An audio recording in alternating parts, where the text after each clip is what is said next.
day, folks. Welcome to another edition of On the Bench at Sport Fishing on the Fly. Today I'm going to tie for you my green haze caddis. It's a pattern I've been using for a couple of years, I think about 3 years, mostly in the interior of BC, up in Kamloops and up by 100 Mile area, Prince George. It's been a terrific pattern. A couple other people have tried this pattern, including BC Fly Guys, and it's done well for them. Make sure you have these materials ready before you tie the fly. For a hook, I'm using a Firehole stick, 7/18, size 12. It's a curved caddis hook. For thread, I'm using 12/0 black Semperfli waxed, classic waxed. For the body, I'm using pheasant tail. For the rib, I'm using Fluoro Bright by Semperfli. It's the fluorescent green color. You could also use a chartreuse wire. That's what I used to use on this fly. And for the thorax, I'm using Peacock Curl. For the hackle, I'm using Grouse by Vineyard.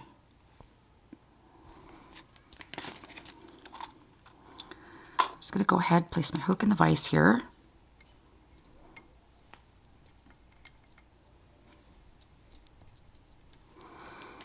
I'm going to start my thread. And I'm holding my tag end of my thread. I do that so that it helps build a nice smooth base underneath without too many gaps. I like to have a good thread base on my flies because I don't want my flies falling apart in 5 seconds. And I think the materials will slide off the hook if I do that. So if I don't do this, sorry. I'm just going to take the thread right down to the bend here.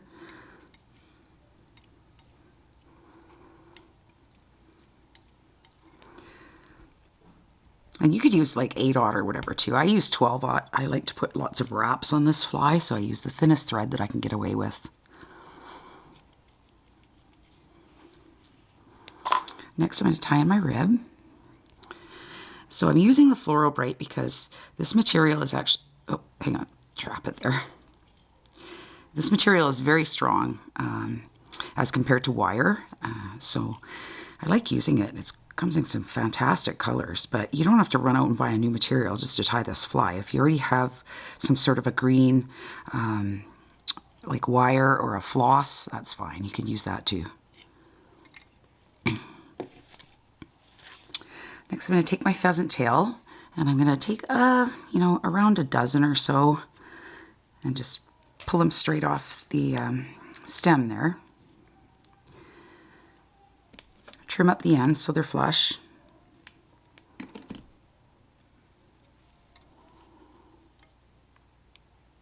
I'm just going to take that around and tie that in.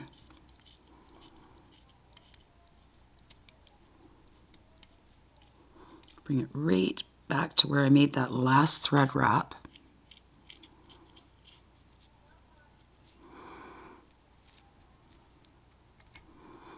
And now I'm just going to wind it up the hook here.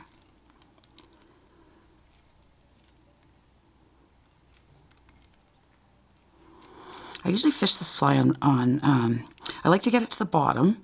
So like on my clear intermediate, my type 3, I've used a type 5. It just depends on the depth I'm fishing. I don't put lead on this fly. However, you could if you wanted to, make sure that it sinks. That's totally fine. I'm sure it would work fine. I don't put lead on a lot of my flies. I use my lines to get my flies down just because I don't like working with lead. Snip that off. And now I'm going to take my rib here and make a turn at the back, and I'm going to counterwind it the opposite direction which I wound the pheasant tail on, and just come up in some nice even ribs here. I had somebody send me a picture of this fly last year that they used, and they used it all day and caught fish all day on it, and it was all chewed up by the end of the day. It was pretty funny. It's been very good for me too. Next, I'm going to take my Peacock. I'm using a feather. If you use the Peacock like from the store in the packages here, I would use twice as many. So I'm going to use 2, and I would use 4 if I was using that because it's actually a little bit thinner. This stuff is a little bit thicker, I find.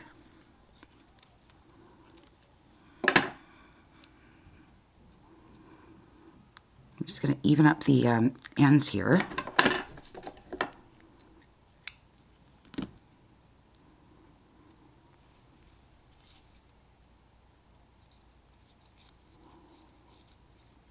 Tie that in really well, and I'm just going to leave about a hook eye length there for the hackle.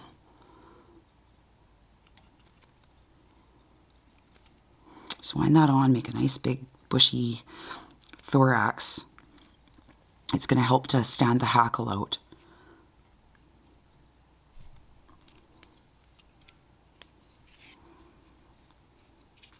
Should be good. I take 3 turns in behind, a couple in front, and 1 behind. I tie off, like if I'm tying like a dry fly or a little nymph or something, I'm pretty conscious about how many wraps I'm putting on. But that's why I use very, very thin thread when I can get away with it, because I like to tie my materials down really well. I don't like my flies falling apart. I'm just going to do a couple whip finishes here just to hold that hurl in a lot better, because it can slip out. You could do a half hitch as well.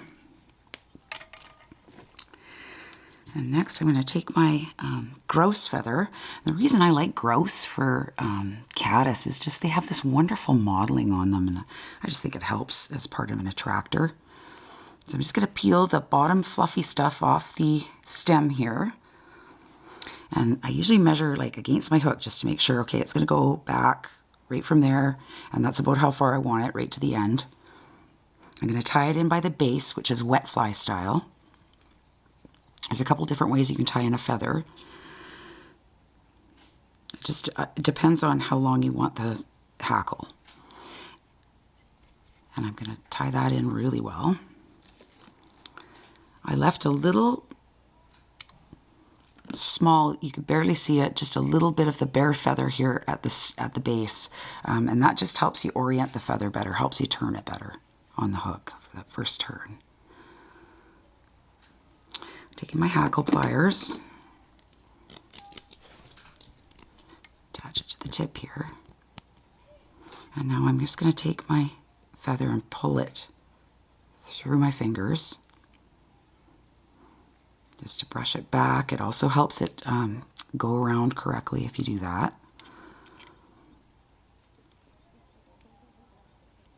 I usually make, oh, I slipped there and hit the camera. I usually make about 2 turns of this. I like lots of hackle on it, nice big full hackle. That's about good right there. So I'm going to make a couple turns in behind that stem, and a couple in front. And I always go back and behind here before I snip it away. There we go. And then just take your feather with your fingers and sweep it back. Build a little black head.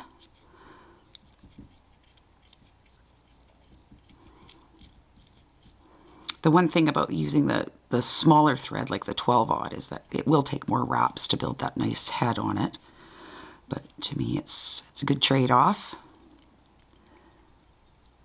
If you have a little piece of the stem there sticking up, you can just push it down with your nail. That should be good there. Just make sure it's all the way around. Looks pretty good. And then whip finish. I'd love to hear if you tie this pattern up and try it out and how it did for you. It's been really good for me. I always give it 2.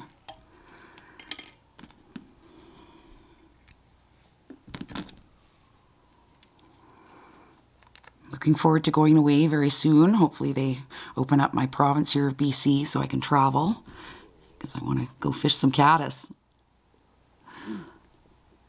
up in the BC interior and out in the Kootenays. I'm just giving it a little coat of nail polish. Use your resin of choice. And that's it, my green haze caddis. Thank you for joining me on this edition of On the Bench. Take care, everyone, and tight lines.